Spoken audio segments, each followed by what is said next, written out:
विद्यार्थ्यांची चिंता मिटली।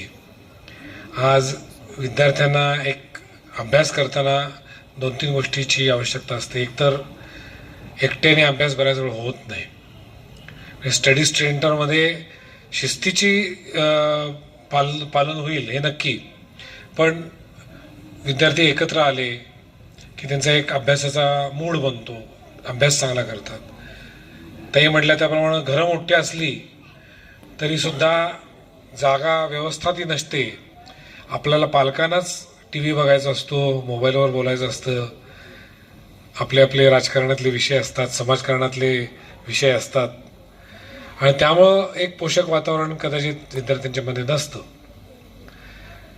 पूर्वी आमच्या लहानपणी आमच्या शाळांमध्ये सुद्धा अभ्यासिका असायच्या, आणि त्या अभ्यासिका ह्या गरीब गरजू विद्यार्थ्यांसाठी असं कायम असायचं।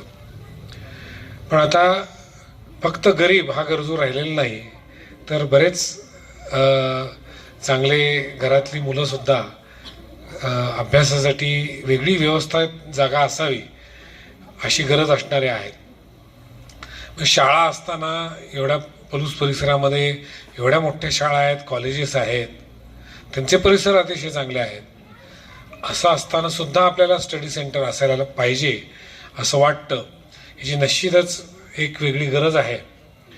या गरजेमध्ये आत्ताच्या सध्याच्या अभ्यास पद्धतीचाही एक सहभाग आहे, कारण जे शाळेमध्ये आणि कॉलेजमध्ये शिकवलं जातं त्याच्या पलीकडे सुद्धा काही अभ्यास करावा लागतो, आणि त्यावेळेस शाळा कॉलेजेस त्या पद्धतीने उपलब्ध नसतात। आपल्या घराच्या जवळ पाहिजे, आपल्याला कन्व्हिनियंट पाहिजे, ह्या अर्थाने सुद्धा अशा स्टडी सेंटरचं महत्त्व असतं। आणि ती गरज ओळखून आज आपण हे स्टडी सेंटर चालू केलेलं आहे, त्याला मी शुभेच्छा देतो।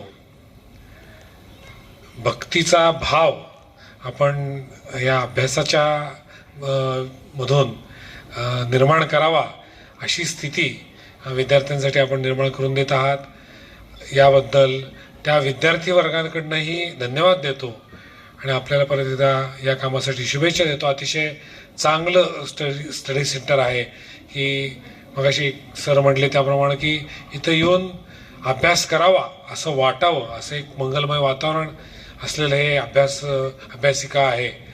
त्याचा उपयोग सर्व पलूसमधल्या विद्यार्थ्यांनी घ्यावा, चांगल्या अर्थाने घ्यावा, आणि मी सर्व पलूसच्या विद्यार्थ्यांना आणि अभ्यासिका उपयोग करणाऱ्या सगळ्यांना आवाहन करतो, आणि परत आपल्याला शुभेच्छा देऊन थांबतो। नमस्कार।